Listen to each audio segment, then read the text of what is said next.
Terakhir adalah yang harus dipahami dari kita adalah ketika kita berkenalan dengan konsep lita'arofu, maka kita harus percaya. Kalau kita percaya bahwa Tuhan itu satu, maka kita harus percaya bahwa siapapun manusianya, berbeda agama pun, berbeda suku pun, maka kita harus percaya mereka diciptakan oleh Tuhan yang sama. Dan sudah jelas Islam diturunkan di muka bumi ini untuk siapa? Untuk manusia dan kalangan jin. Agar apa? Untuk memperbaiki akhlak. Seperti artis yang dulunya musisi, setelah merasa hijrah dia mengharamkan musik, terus dia sibuk menghitung dosa-dosa temannya yang sedang bermain musik. Ini kebiasaan ini. Ini adalah konsep-konsep takfir yang kemudian lebih sibuk untuk menjadi penghakim, dan dia seolah-olah mendeklar bahwa dia adalah Tuhan terdil di bumi ini. Tidak ada, bos. Kita tidak bisa menghakimi orang di neraka, apa di akhirat akan masuk neraka atau masuk surga. Tidak ada yang bisa itu. Bahkan Nabi pun tidak bisa. Nabi hanya bisa memberikan clue-nya. Ini mohon maaf. Kalau ada yang membenar, kadang-kadang ada pertanyaan begini, Pak, Wahabi Salafi seperti Khalid Basalamah itu salahnya di mana? Memang tidak ada, sementara ini salahnya bagi orang yang mengikuti dia. Lama-kelamaan dia akan diajari konsep kebencian secara samar lewat konsep al-wala wal-bara. Percaya saya. Hidup di Indonesia dia mengatakan NKRI harga mati iya.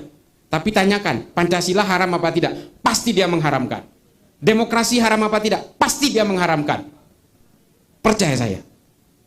Ini secara perlahan kita akan digiring ke arah kebencian dan caci maki itu yang segregatif dengan garis-garis demarkasi imajiner bahwa saya adalah orang yang paling benar, orang yang berbeda dengan saya pasti salah. Itu konsep al-wala wal bara dari Ibnu Taimiyah yang ditulis ulang oleh Muhammad Said Al-Qahtani, dan itu yang dijejalkan semua. Kita diminta untuk menjadi penghakim-penghakim. Kita diminta untuk menghakimi manusia lain karena dia berbeda dengan saya, kamu pasti masuk neraka dan saya pasti masuk surga. Memang begitu konsepnya. Lama-lama dia akan membenci orang-orang yang berbeda di sekelilingnya dalam tataran luas, perimeter yang lebih luas. Pada akhirnya dia akan membenci negaranya sendiri. Dan dia akan menganggap negaranya ini adalah togut, bahwa negara ini tidak berhukum kepada undang-undang ciptaan Allah, maka semua orang yang bernaung di bawah negara ini adalah orang-orang jahiliyah. Namanya konsep itu jahiliyatul qarnin isri. Ini biasa, Pak, digulirkan oleh Wahabi Salafi. Begitu, Mbak Anji. Mungkin yang terakhir adalah yang harus dipahami dari kita adalah ketika kita berkenalan dengan konsep lita'arofu, maka kita harus percaya. Kalau kita percaya bahwa Tuhan itu satu, maka kita harus percaya bahwa siapapun manusianya, berbeda agama pun, berbeda suku pun, maka kita harus percaya mereka diciptakan oleh Tuhan yang sama.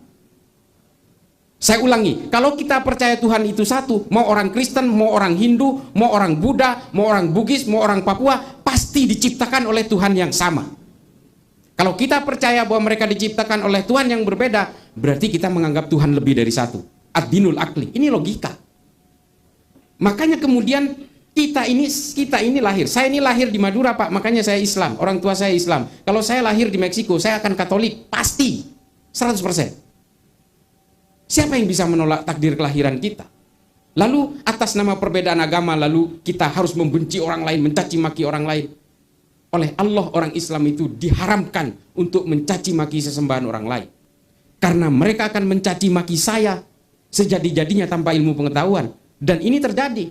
UAS mencaci maki orang Kristen karena katanya di salib itu ada jin kafirnya. Khalid Basalamah mengatakan orang Kristen itu Tuhannya itu menyembah patung sebenarnya. Lalu dibalas oleh Saifuddin Ibrahim, dibalas oleh John Cheng. Ini adalah sebenarnya kejadian-kejadian yang memang oleh Tuhan itu sudah diperingatkan. Jangan saling caci maki, mudorotnya itu kental sekali.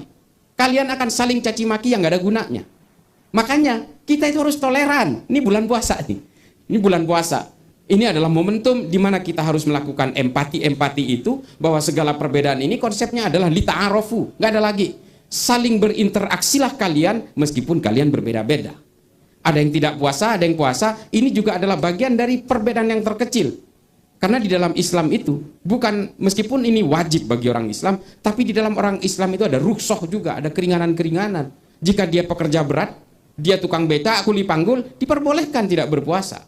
Nanti akan dikodok, diganti.